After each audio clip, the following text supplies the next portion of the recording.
Assalamualaikum warahmatullahi wabarakatuh. Perkenalkan, nama saya Lilian Apriliati dari Program Studi Perpustakaan dan Sains Informasi Universitas Muhammadiyah Mataram.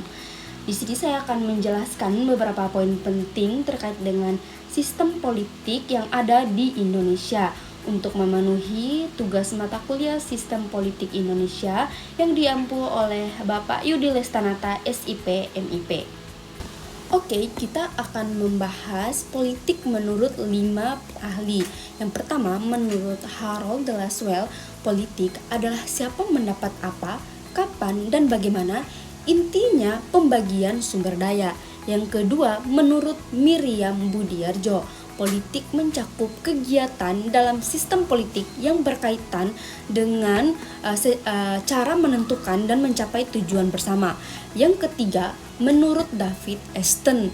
Nah, politik menurut David Easton ini adalah pengalokasian nilai-nilai secara otoritatif untuk seluruh masyarakat. Yang keempat, menurut Andrew Haworth, politik menurut Andrew Haworth ini adalah aktivitas membuat keputusan bersama dalam kelompok, terutama yang terkait dengan kekuasaan dan konflik. Yang kelima, menurut Carl Smith. Nah, politik menurut Carl Smith ini adalah tentang pembedaan antara kawan dan lawan. Intinya, politik muncul dari konflik dan pertarungan kepentingan. Nah, pada pembahasan kedua ini yaitu membahas komentar saya terkait dengan sistem politik pada saat ini. Nah, menurut saya sistem politik saat ini sebenarnya sudah terbuka dan memberikan ruang bagi masyarakat untuk ikut serta dalam proses demokrasi, misalnya lewat pemilu dan kebebasan berpendapat. Namun, kenyataannya masih ada banyak tantangan seperti praktik korupsi, politik uang, dan kepentingan kelompok tertentu yang sering lebih diutamakan daripada kepentingan rakyat. Hal ini membuat kepercayaan masyarakat terhadap politik kadang menurun.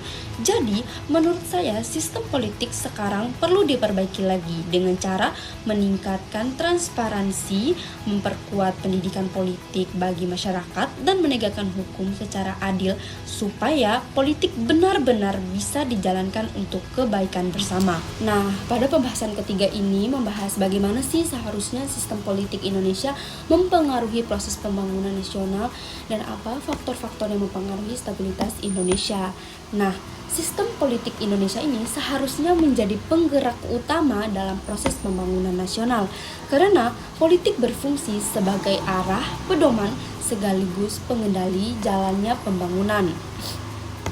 Politik yang sehat dan demokratis akan memastikan bahwa pembangunan berjalan sesuai dengan nilai-nilai Pancasila dan Undang-Undang Dasar 1945, sehingga hasil pembangunan bisa dinikmati oleh seluruh rakyat, bukan hanya segelintir kelompok.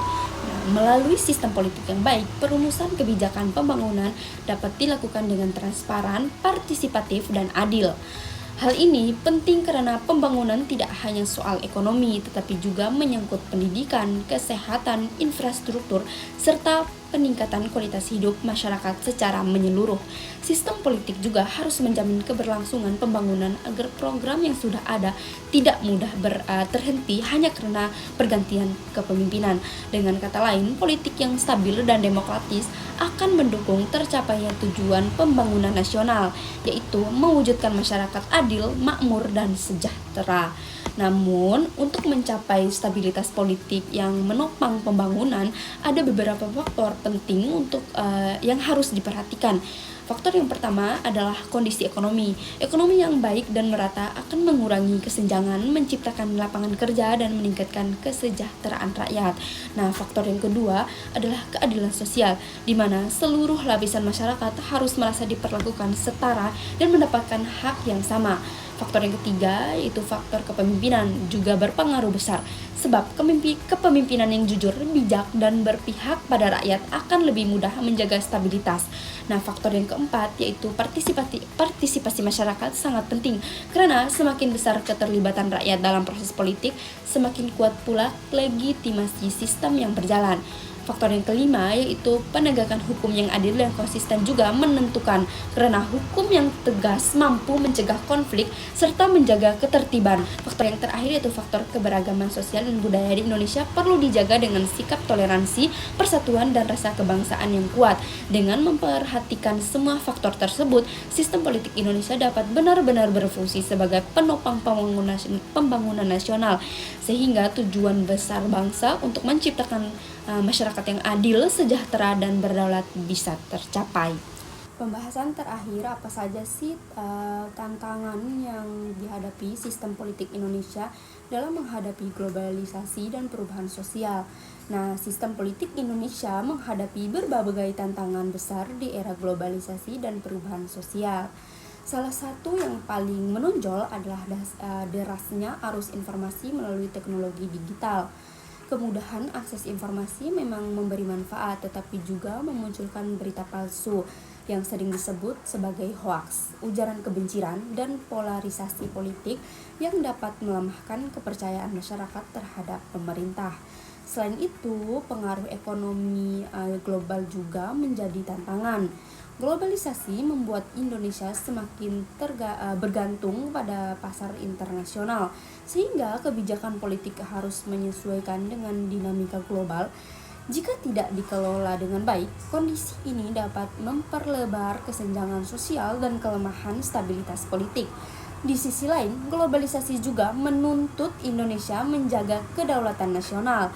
Kerjasama antar negara memang penting, tetapi terlalu bergantung pada pihak luar dapat mengurangi kemandirian politik dan ekonomi.